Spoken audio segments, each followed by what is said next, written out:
Hello, I'm Ramie. This is Dakota. And you're listening to Leveling Duo. Today, I think I'm going to tell Dakota a little bit about my time playing Halo. Which, just to clarify, I have played a little bit of Halo myself, but I've not played many of the games. Just not really my thing. Like, no hate, I like the Halo lore, never really got into the games. I basically know little to nothing other than about Master Chief and the Flood, and that's about it. I got into Halo the same way you did, actually. I was thinking about it. I played multiplayer at school, free version on the PCs, you know? Yeah, that was a minute ago. Yes. So it was about 2004 that I started playing the campaigns. I got my first Xbox around 2004, I'd say just after Valentine's Day. Mm. I was like, how did I miss out on this amazing thing? It had a special edition that came with the console I bought. That's the only reason I even played it. So the first console I got that was an Xbox also came with Halo 1. And they were doing this in anticipation for Halo 2 releasing just a month or two down the road. Yeah, I remember they kind of released some of the Halos like pretty quickly back to back. Halo 1 came out in 2001. Mm-hmm. So it was a few years, but like I said, I hadn't played it, really. Just a little bit of multiplayer here and there. And I loved the lore. Fell in love with Master Chief and Cortana and Guilty Spark and the slick Covenant ships they had. And I realized Halo 2 was coming out as soon as I did some more research and realized what I was missing out on and had to go reserve the special edition steelbook and everything of that game as soon as I got done playing Halo. It didn't take me too much time to do all that in quick succession because Halo 2 came out November 9th, 2004. It was just a few months between me playing the first one and wanting to get the second one.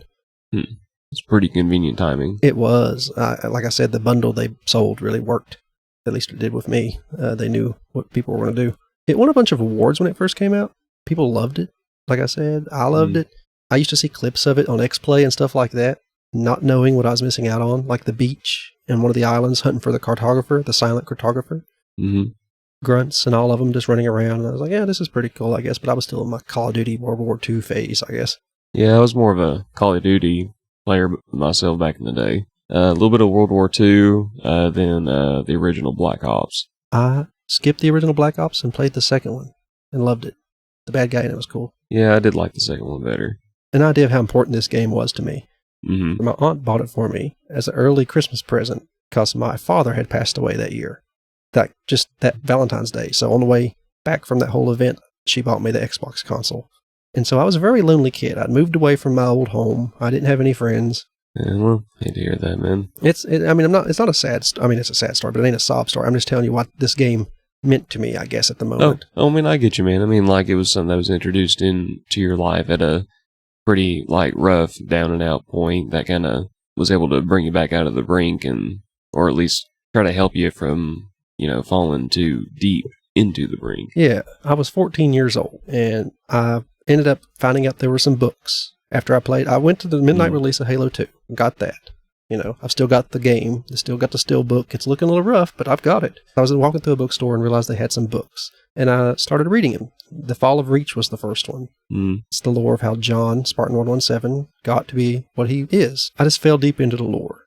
After Halo 2 was over, it was a big point in the game, too, that made multiplayer a thing for Xbox. That it did. It was kind of overlooked, and it was the age in multiplayer on anything other than a PC or couch co-op was becoming a thing. Yeah, I gotta miss the old LAN parties. I never actually had one. Well, I never really like an actual, party. I don't know, there was a few matches back in the day. I remember our school used to hold events for Halo 3 when it came out. Like, one of the events was to play the game. I do too. Yeah. I want to say, didn't they, like set up something in, the gymnasium or something that was you got a 15-minute play or something? It was a competition. It was a competition for Halo 3. Mm-hmm. I never took part in it because I didn't do things like that back then. I didn't even go to the event. It was like a carnival, and they had a booth, a whole section set up for a competition. What do you call it? Not a competition, a... tournament? A tournament. A Halo tournament is what it was. They even held one for Halo 3 or 4 in the cinema, our local theater. Mm-hmm. I remember that. What did you play other than... Did you just play the PC free version like I had started off years ago? Yeah, pretty much. Just out in the computer lab, it was just like one of those games that was downloaded on everything and play against whoever else in class was bored enough that day to boot it up. Red versus blue. Mm-hmm. Rooster Teeth had their own little series pop up about it. Yeah. Very classic. Funny. I don't know how well it's aged. I haven't watched them in a while. Now, don't let me just steamroll over you. When I get to talking about this, I can talk for a long period of time. I did want to ask, Ramie, like, when you say that you kind of fell in love with the lore, like, what about the lore was it that really kind of drew you in? Like, I know, like, you're a major, like, Master Chief and Cortana fan. What about them specifically?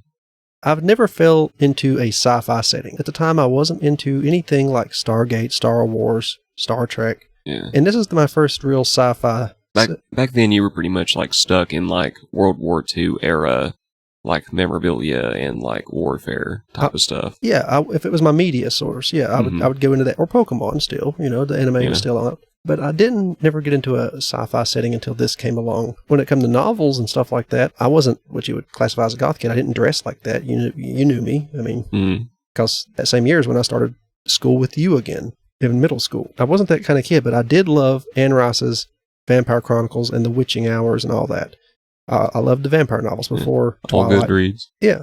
So this was all new to me, this whole sci-fi thing. And I guess it was a period of change in my life. I found something I liked and stuck with it. Always good. And as for them themselves, his attitude, strong and silent. Cortana had her little quibs she would give out ever so often. Mm-hmm. And Guilty Spark was just as funny as could be in his weird, crazy ways. Now, who was Guilty Spark? Because I don't... He was the monitor of Installation 04. Halo Ring 04. Yeah. And he was the little blue orb that tried to trick them into activating it. Okay. You know what I'm talking about now? I think so, yeah. Every Halo array had their own monitor. They would just keep the place up. Forerunner AI, ancient technology. Now, correct me if I'm wrong, but the Halos were essentially like a civilization-ending device, right? Yes. Now, I'll do this as quickly as I can to explain that. Okay. Yeah, give me like the condensed version. Yeah. There is a thing called the mantle. It's not a real thing. It's more of a status. You are the ones who keep the galaxy in check and in order. The Forerunners had it. They were a species of people thousands and thousands of years ago who kept this galaxy in order. Before them, there was the Prometheans.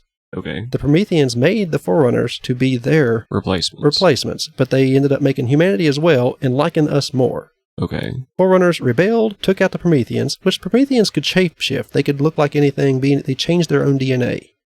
Damn. Yeah, they were cool. I guess you could think they seeded the galaxy in the first place, maybe, while they thought it was their mantle to take care of it. Well, that kind of also, like, kind of clever to call them Prometheans. Yes, it was. Like, based on, because with, I believe it's Greek mythology. Yes. The story of Prometheus was a minor god who gave fire to humanity and took pity upon them, and then was forever tortured ever after for that. A buzzard, I believe, were eating his liver or kidney? Yeah. Yeah, eating his liver every day, and it would, like, regenerate and then come back. Because he was immortal. Yeah. Yes. He just went through that thanks to Zeus's punishment. But yeah, Prometheans. Now, it is fitting as well that when the Forerunners took them down so that we didn't get the mantle in front of them, a few of the Prometheans escaped out into the depths outside the galaxy, the darkest space. And they were going to sit there until they could reclaim their mantle, and the Forerunners eventually kind of petered out. They thought they would peter out. Instead, they put themselves into a stasis. So it could change their cell status, like I said. Effectively kind of like pause their time. Yeah, they could pause. They were just going to make it to where they didn't age, pretty much, with their own, just decide to do that one day because they were genetically capable. Instead, they sit out there and fumed about losing everything to the Forerunners, that it corrupted their DNA, and they became a spore that would eventually be found by humans, because we didn't get the mantle, but they didn't really kill us off or anything. They just let us, we were part of their galaxy, and they would protect us because they are Forerunner now, and they're in charge. We had our own giant empire, and they just kind of overlooked everything the Forerunners did. Okay. Well, humanity eventually came across these derelict ships out in the depths of space and thought the spore was cool. And all it did was, they found out you put it on human's best friend, a dog. You put it on a dog, and it would evolve it and make it look cooler. Like little flashes of fur here and there, and make them healthier. Okay. Over a few hundred years, that spore began to spread to people. Okay. That spore was what is left of Prometheans and their weird cells, and it became the Flood. Oh. Yeah. And at this point, the humans began to destroy their own planets. The only way to get rid of this spore that would spread to humans, make them want to be carriers and spreaders themselves, and it would just spread and spread. Eventually, all the dead organisms that had been infected would meld together, become something known as a grave mind. and then launch out to conquer more worlds. Yes. That is terrifying. They gain your knowledge and everything, and they just turn you into like a goo and make you into another creature and send you out to fight. We begin to glass planets. Forerunners didn't notice this. They were a slow-to-awaken species. They were technically immortal in their own way. So they didn't realize they, like humans, are acting up. They're glassing their own planets. And then we started glassing some of theirs that were on the border. We would just cover them in plasma and obliterate them. And they didn't even really do much then, because it isn't in their nature to interfere. Eventually they did have to. We began to kick out huge swaths of their empire. They thought we were just doing it to be mean. Okay, so they were not aware of the flood. No, they didn't see it as a problem. The flood all of a sudden disappeared off of humans' radar. It just went away. They had eradicated it. But then the Forerunners had awakened to the anger state that they became and conquered humans. It was a hard fight, but once their full might got behind it, we really didn't stand a chance. Okay. We did fight a bit. And they reverted us as a punishment into baser beings. We went back to like Stone Age and sent us back to our homeworld, Earth. So now we are cavemen again. Okay. They have gene therapy and all that stuff. They done it to us to punish us, make sure we didn't overreach again. About as soon as they conquered us and sent us back to our homeworld, the flood showed up on their radar. And they're like, what is this? And then they realized we were trying to help the whole time. But it was too late. It was everywhere. It slowly conquered all their things. They tried making shield worlds, big planets to keep species safe, made of tech. But obviously that did not work. It did not work. Now, some of them are still out there. They had a class system, like you were the highest class in a Forerunner society was the tech people, like the people who made technology and massive things like Dyson spheres and stuff like that. Okay. Then you had the librarians, or the librarian. They were the people who took care of other species and genetics and science like that. And then you had things like military, and then you had miners, people who builders. Builders is what they called the tech people, the head of the class system, by the way. That's the word I was hunting for. Okay. So the Didact, which is leader of the military caste, wanted to turn humans into machines to fight these enemies. Kind of sounds like Cybermen. Yes. He said they can't be infected, we'll take them.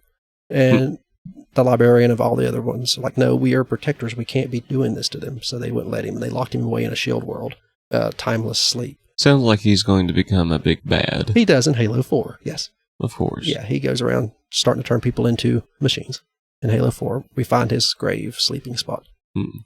But that's just a convoluted way of me saying it all connected in the lore. It's a great story if you get into it. They have stories about the Didact and the guy that replaced him, who was just a little miner boy. No, he was a builder.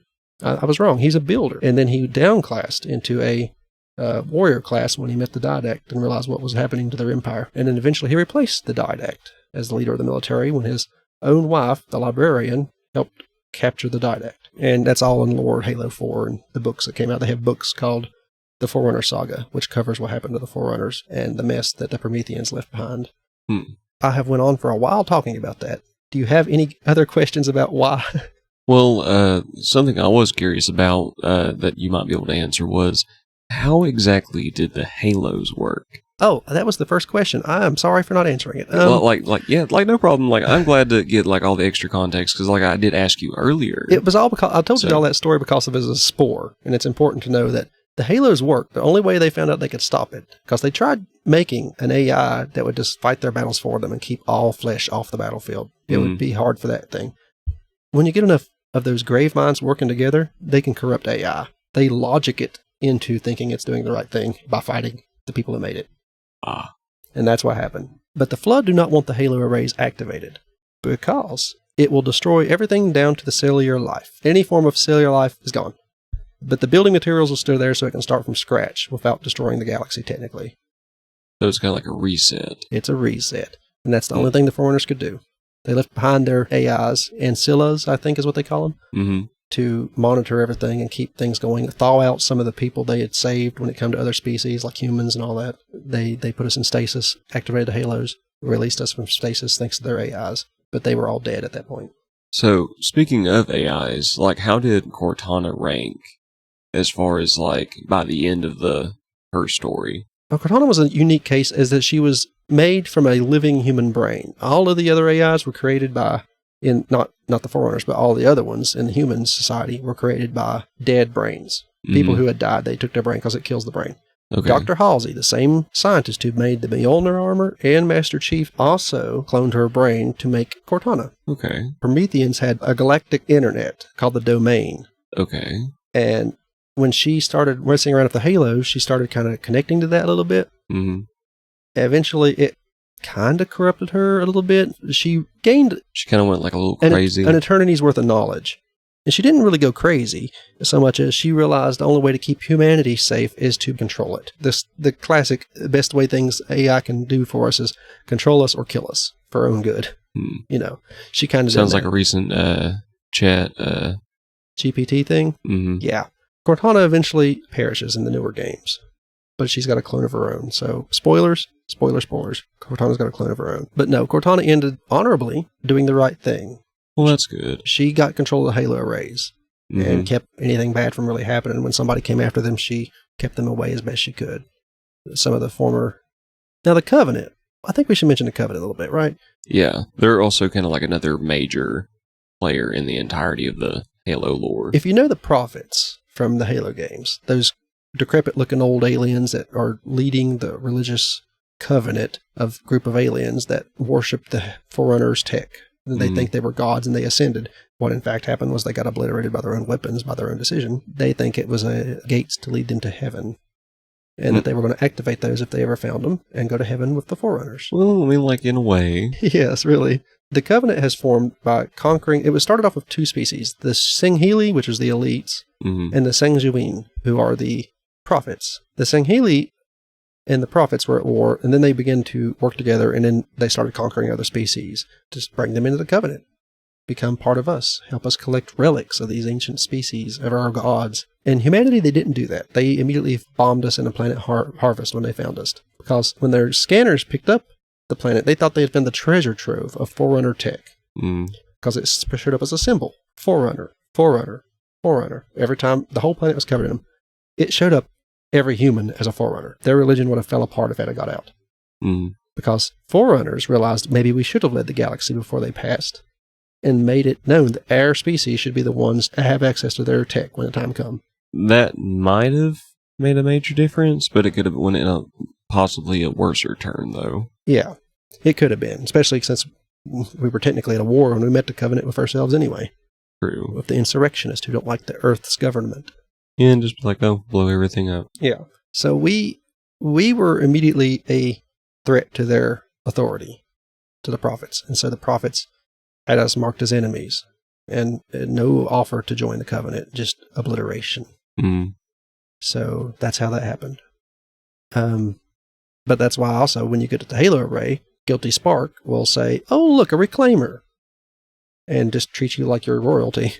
Oh, okay. Yeah, the Forerunner tech usually just accepts us. Unless there's a flood infection and then they think everything's dangerous and they'll protect us until we get infected and then they'll blast us. Which, another thing, that when the Covenant did find a Halo array finally, they immediately released the flood. The Forerunners had left bottled up there so humans could study it and maybe stop it one day properly instead of just... It was a research station on each Halo. And that one studied the flood to try to stop it or leave the tech behind for us to learn more. The Covenant just blasted down the door and let the flood out. Damn. Yeah, they didn't really know what they were doing. That's how we got that started. Also, back in that war I was talking about, with the Forerunners and the humans way back when, we had allies. The Sengjuin, the prophets back in the day, before they evolved into what they are, these decrepit, crippled things. You know. Yeah. They can't really walk on their own. They need gravity chairs to hover around in. They were the most beautiful species around back then. And they were on our side, trying to stop the flood. And they didn't get punished quite as much because they weren't supplying the troops and everything. Yeah.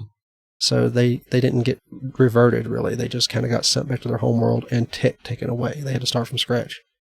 It's odd that they lead the Covenant and humanity is their greatest enemy now. It's amazing what time can do. Yeah, thousands and thousands of years. Now, the Spartan program. Yeah, we should talk about that a little bit. Like, who was the first Spartan? It isn't really listed as who was the first to succeed in their all of them were collected together. All these children were collected across the galaxy. All of human space, anyway. And we were at a war with the insurrectionists, the UNSC was. And they needed super soldiers to help stop this insurrection trying to break away from the Earth government.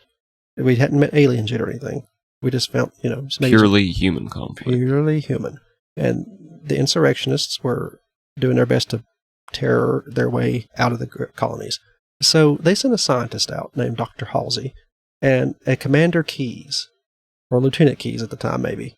She had one member of the military with her because they made her take him. And he's the Captain Keyes you meet in Halo 1, Halo Combat Evolved, in the future. So he helped collect John and the other kids for her. Okay. And they took these kids to a planet called, I can't remember, it might have been Reach. I believe it was Reach. And they immediately started telling them that they'd been inducted into the UNSC military and all that. They replaced them with Flash clones overnight, so their parents would think that they are still there. But Flash clones had finite lives. They would die of cancers and stuff real quick. Okay. So all these parents think they had their kids, all of a sudden they just die. That's horrible. Yeah. So Dr. Halsey's training them. The first thing they have to do is jump out of a plane, a Pelican, to see how brave they are and activate their parachutes. It's wild. John went through all this. He done really well. He came out to be a leader. He might not have been the fastest or the strongest, but he knew how to handle himself better in a group of kids. Dr. Halsey had a favorite in him. Okay. They wanted to make advanced combat armor, reflexes like crazy, strength to lift cars. But when they put a normal person into it, his bones snapped because the reflexes were too fast. Mm-hmm. And that made him go into convulsions, and because his bone snapping made him jerk some more. It's just a mess. He pulverized himself. So they needed to make the kids stronger biologically. They made their bones denser. So by the time he was 16, he had went through these procedures to augment his bone density, his muscle mass. He is the size of a large wrestler, I guess you could say, at 16. The whole group of them are, all the Spartans. Half of them died during the process. It all happened at once on a medical ship. Yeah. So they did all that to him. Half of them died. Some of them become disfigured and went off to train the next generation of Spartans. And some of them just got put in homes. There's a nice little short story in one of the books about one who's in one of the homes, joining up with the insurrectionists when he realized they'll still let him fight. Eventually, they gave John his Mjolnir armor, but right after he had got over his procedure, they wanted to test him out. So they sent him to test out his new abilities. They didn't tell him what he was doing. They didn't tell him it was making him stronger. They just told him it would make him a better fighter for the UNSC, and that was enough for a kid who had been indoctrinated to this point, Yeah. He's like, I'll do the procedure. I don't care how many of my friends it costs me. So he got out there in the gym at this spaceship, lifting weights and thinking the gravity needs to be cut up a bit because something's wrong with the weights. He cuts it up, and then some Marines show up. Some ODST, you remember that game? They show up, but they come up and started a fight with John. And he just killed one of them instantly. Didn't mean to. He just didn't realize how strong he was. Damn. And kind of find out it was all set up by the higher-ups to see if he is actually capable of being as good a fighter as they promised he would be. So they just sacrificed their own men. Yeah. Just to prove a point. Yeah. It was a mess. But John felt a little bit guilty about it, but not enough to worry because he was defending himself. Do what you gotta do. Yeah. Sometimes. Then one of the Spartans, one of John's team, before they got their Mjolnir armor, it was still in development, that's when they encountered the Covenant for the first time. And they sent his team in because they were either that or get destroyed.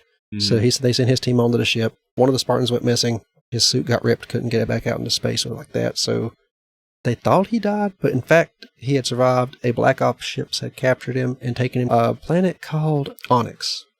And they trained the generation 3 of Spartans. The first generation being the Greek Spartans. Okay. Yeah.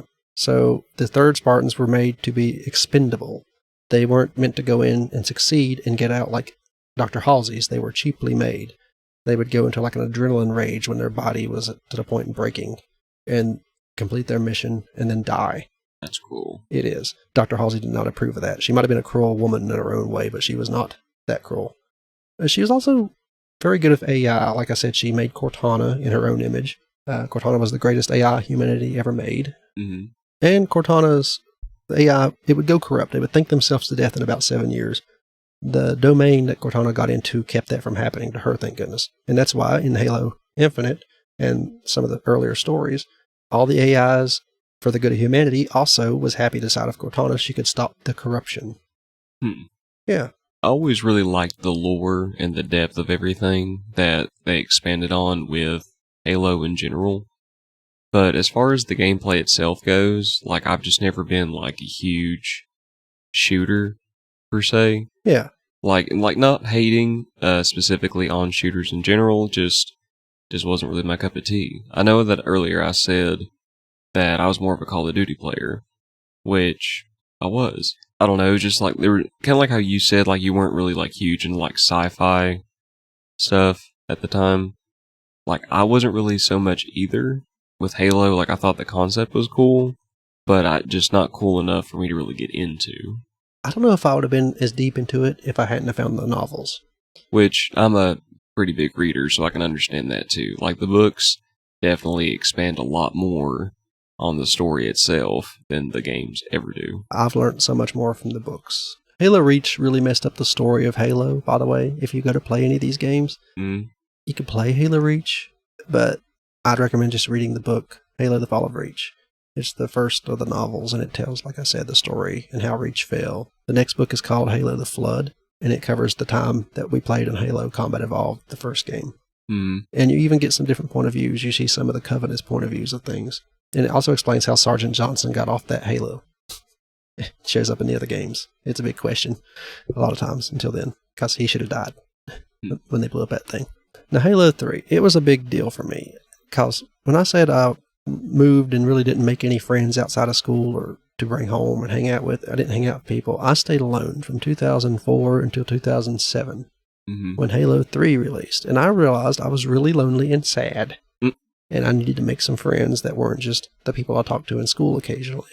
Right. So on the bus home, I mentioned that I had Halo 3 coming in. I was going to be picking it up at midnight, and I invited some people over the following week to hang out at my house. The first people I'd ever invited over to my house. I was 17 years old. Well, I mean, like, better late than never. Yeah. And so basically it was just a Halo party. It was a Halo party, and I invited some people that rode the bus, and then one random dude who I didn't expect to get word of it, just out of the blue, asked me if he can come over, so I had to go farther than my own street to get him. But that's fine. He became a pretty good friend of mine. You knew him, Brett. Yeah. And it was a good story. It kind of wrapped up everything of the Covenant War with humanity. The Covenant began to have its own civil war and all that. And I made some really good friends playing it. I was really good at the game. It's also the first time I cried playing a video game. Like from like being angry or sad? At the very end, Master Chief has died. There's a memorial service for him. You did see the ship split in half. Only one member of the party made it back to Earth, and the other half disappeared. And I thought Master Chief had died. And so I teared up quite a bit. I was really sad. Well, everyone has a game that hits us like that sometimes, man. I guess so. I've never been afraid to admit it, because it meant a lot to me. I invested a lot of time in this dude. A lot of happy times.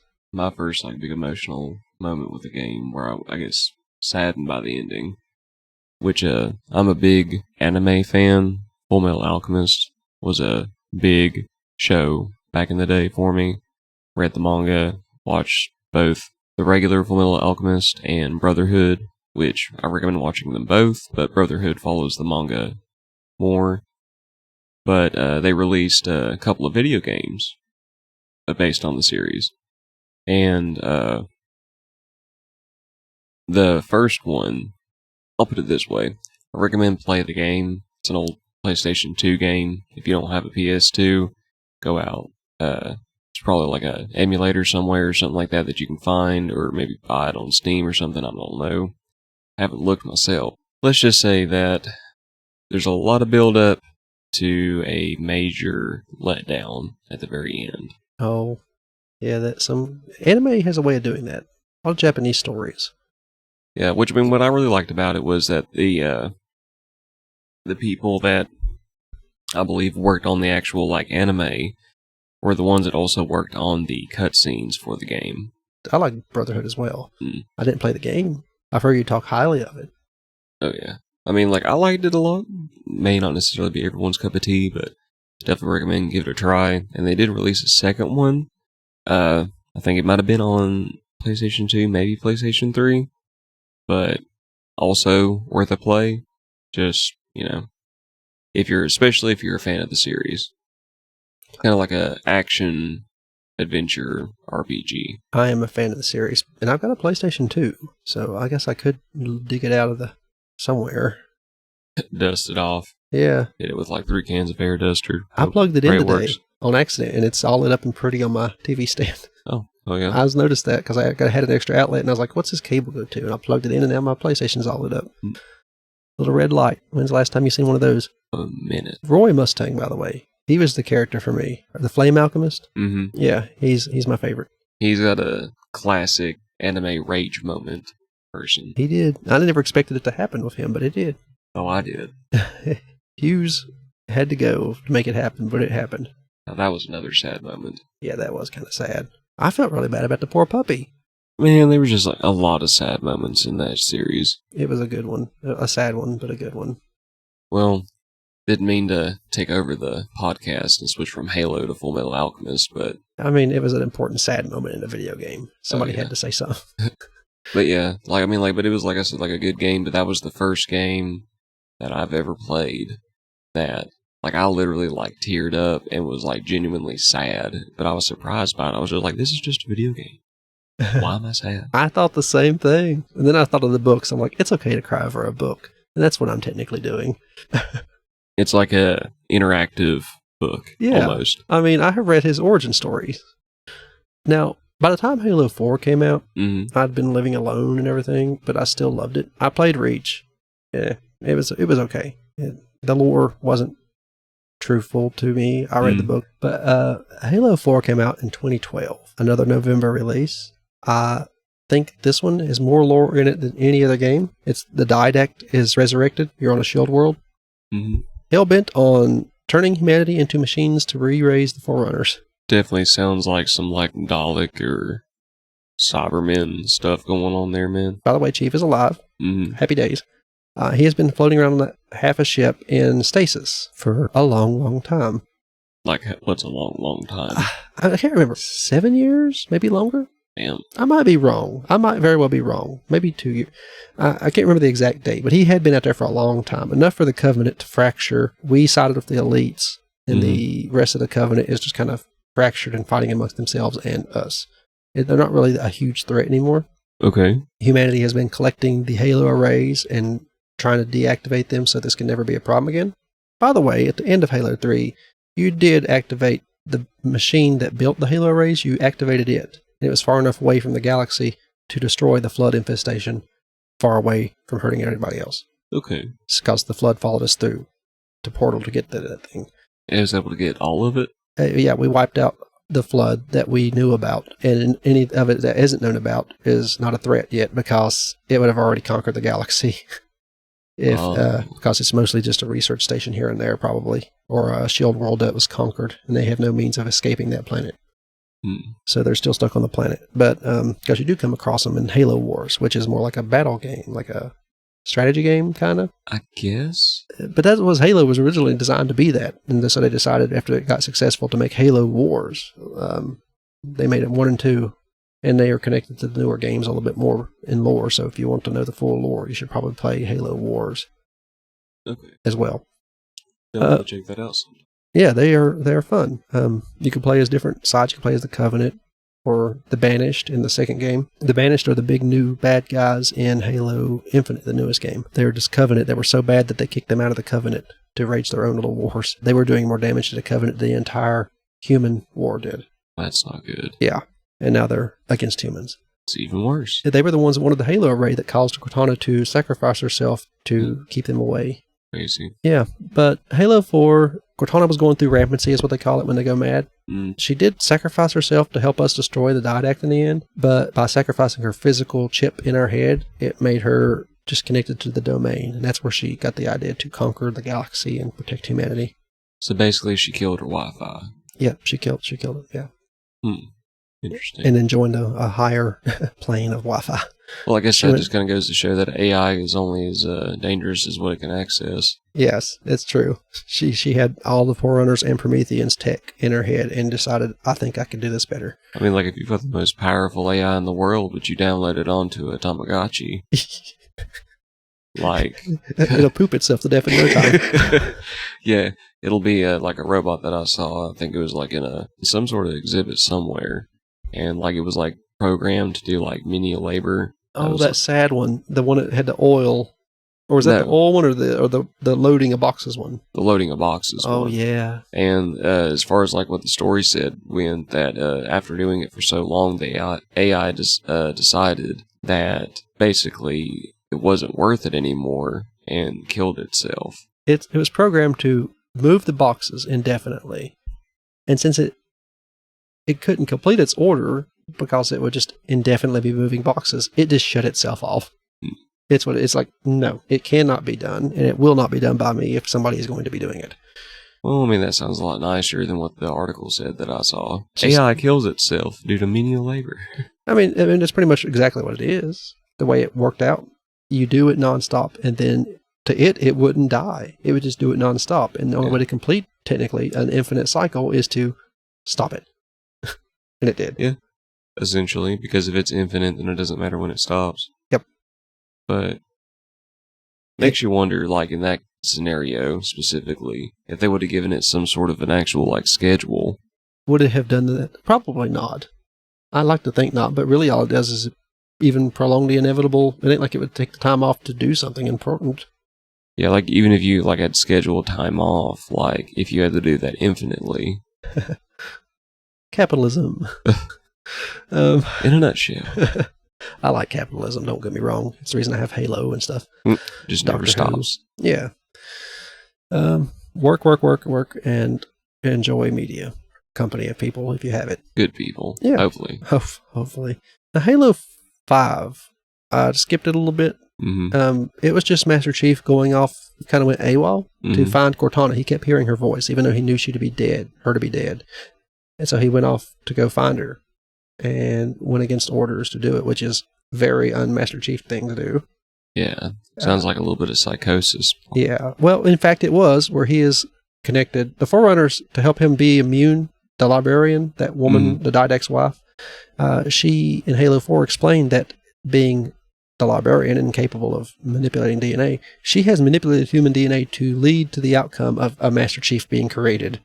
And Cortana as well. So, in a roundabout way, her avatar through genes is Dr. Halsey, who has created both Master Chief and Cortana. She made a long game plan there in people's DNA. Yeah. So it was an inevitable outcome that this would happen, a Master Chief and a Cortana. She made him change DNA-wise enough to not be affected by the Didact's, I want to turn you into a machine beam. Okay. Yeah.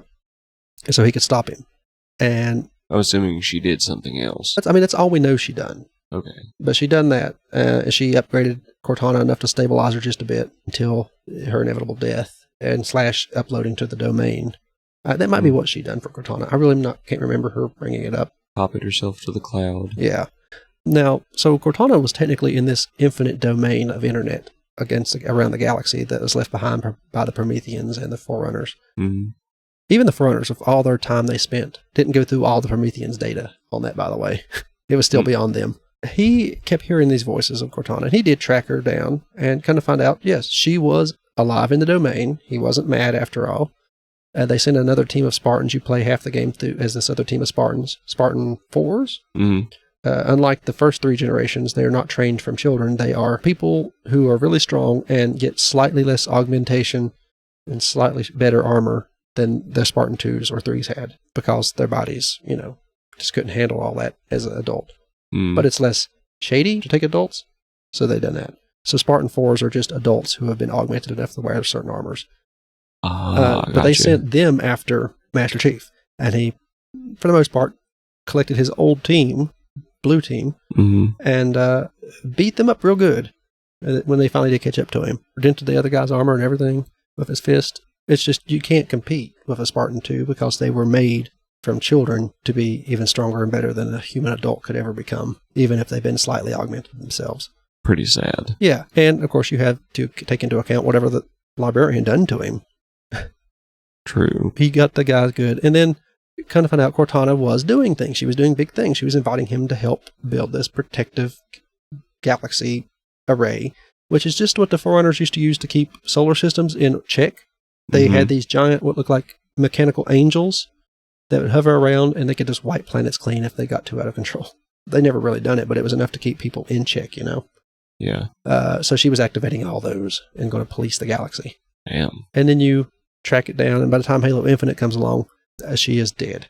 She was blown herself up to keep the Banished from getting a hold of her tech, or in her Halo arrays, and the armada of angel galaxy things. I mean, I really don't have much more to say about it. I will put an Amazon affiliate link for whatever games I can find into the description. It will, give us a little kickback if you decide to buy it. Also, look and check out the books too, because they're definitely worth a read. I will put the books in there. Now, I don't think you can find those anywhere else besides like Barnes & Noble or something, but I'll put the Amazon affiliate links in there. That'll be more important than the games. I recommend the books. If you don't want to play the games, read the books. If you like sci-fi, read the books. You don't have to play the games. But still, recommend playing the games. They're all pretty fun, and just depending on your tastes, probably have a pretty good time. I remember now what I was going to say about the games. You can find them on, if you have Xbox Game Pass or PC Game Pass or both, you can play them for free as part of your Game Pass. So, oh yeah? Yeah.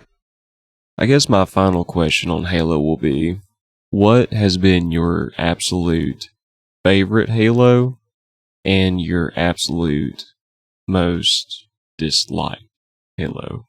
I would say Halo 3 was my favorite, just because of the friends I had with me at the time, my new friends, and friends that lasted for years, you know. Understandable. And the story was good. It was a good end to the Covenant War, technically. It was a really good story. Great game. It broke records when it came out, just before Call of Duty started doing that, Modern Warfare 4. That broke the record after that, but until then, it was Halo that had been doing that. My least favorite is Reach, because the lore is just, it's nice story, but if you read the books, it just don't hold up. It has nothing to do with the books whatsoever. And for me, that was a big buzzkill. I played it. I still got it, but I didn't really have a great time after I finished it once. Well, definitely understandable. If you had a recommendation for me on like a good first Halo game to play, like as kind of like a beginner towards it, what would you recommend? If you was hunting for a shooter, I'd start out with Halo Combat Evolved or the Master Chief Collection, which has all 3 games in there. Or maybe 4 games now. But Halo Combat Evolved, they remastered it. It's a pretty good game if you just want to jump into one, and it will cover where it's a story-based shooter, it makes sense to start at the first, you know?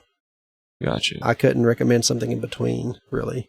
I mean, Halo Reach, if you don't want to read the books, play Halo Reach first, because it technically comes first. Well, might try to play Reach one day, and then go for Combat Evolved and go for there. Yeah, I would do that. Also, if you don't like shooters, I would recommend Halo Wars, because it is a fun strategy game. Which Halo was made the first time they designed it. It was going to be on the Mac. Halo Combat Evolved was going to be on the Mac, and it was going to be a strategy game like that. Not a turn-based one, but a strategy game. Well, love me a good strategy game. Yeah, I think you'll like Halo Wars. I played with my friend for a long time in Halo Wars. I'm just glad to, hear you tell me about all the good times you've had with the games, man. Like, definitely got a few of those myself. I went into the more lore rants than I meant to. But hey, I'm a lore person, man. Like, I'm all about the lore dumps. I am too. I couldn't really go into Call of Duty as well because I'm surprised you didn't have some sort of giant dossier already kind of ready to go. I remember most of the things that are important to mention. The dates, I'm bad at dates and I'm bad at certain names, but there's also a cool guy named Admiral Cole. He was in the Halo stories. I remember his name because the Cole Protocol, that is, when you encounter a Covenant ship, you randomly jump to a different space, but nothing leading back to Earth. So, the Cole Protocol. They have a short story about him and his lover that was an insurrectionist of all things, that he married and didn't know it for years. They were both captains of opposite fleets. Interesting. Living together away from their respective military lives for a while.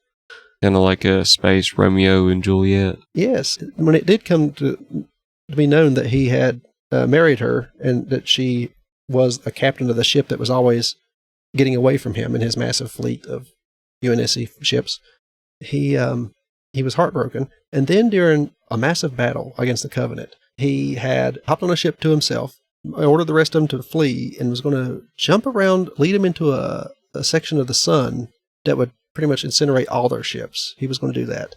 And just before he done that, a humongous fleet of human-designed, but not UNSC ships showed up, and his ship did blow up, but the silhouette from the radar they'd picked up of the ship that went near the sun as soon as his ship exploded was that of that insurrectionist captain. And a lot of people believe that he found the moment to retire and flee and save his dignity at the same time. So she saved him with a fleet. And insurrectionists didn't do that. They stole old freight haulers and stuff like that. But during the Covenant War, people have overlooked the insurrectionists on the other side of the battlefield because they just stopped fighting. They just kind of chilled over there and did their own thing. It looks like they managed to get some fleets built on their own. Well, sounds like that was a nice ending of that little story. Yeah, it was. Admiral Cole and his lady love, insurrectionist, that he is what appear. A lot of people think he didn't die, like I said. They think that ship, that silhouette that was beside him, was his former wife's and enemy's ship silhouette, and that he has just hopped over to it and took off before his ship exploded in the sun. But they won. The insurrectionists and that Admiral Cole won against a massive Covenant fleet, which is unheard of. You normally have to outnumber them like 10-1 to win against a Covenant fleet. Really? Yeah. They were highly advanced using reverse engineered Forerunner tech. The only thing we had on them was AI. They didn't do that. They just copied the same AI over and over and over from Forerunner tech, and it made it go mad. That's horrible. Given enough time, humans did reverse engineer enough to get stronger than the Covenant, but we were losing so badly it was not going to look out good. But anyway, I've run on a rant about that. We're part of a podcast network, a Gruesome Gaming Group. If you find us on Twitter, it's Gruesome Gaming G. You can stay in touch with us on there. Send us a tweet, ask us questions, give us ideas for another subject or something. Yeah, we'd love to hear from you. Yeah. And also in this podcasting network is my sister and I do 2 more podcasts. One of them is Horrific History and Hauntings. It's a history and hauntings and just horrible things that happen throughout history, or funny things, or gruesome things. We cover that. My sister tells me all about that stuff. Pretty much just the dark and morbid.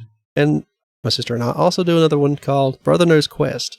It's a podcast where I take a random tabletop role-playing game off my shelf down to my sister's and try to tell her about its setting and a little bit about the rules and see if she wants to play it sometime and get her opinion on it. Definitely also recommend listen to that. Dakota likes tabletop role-playing games. If it wasn't for him, I wouldn't be into them. Yeah, for an extent, like you can say, I'm kind of like the origin of that, but it's my own madness.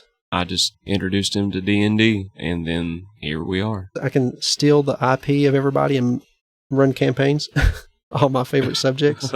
But stay in touch with us, get on Twitter. We also have a TikTok account, but usually it's just clips and stuff from episodes we've done. Gruesome Gaming G as well. So yeah, don't forget to check out our social medias, leave any comments or likes, let us know what y'all think. Thank you for listening. I've been Ramie. This is Dakota. And logging off. Logging off.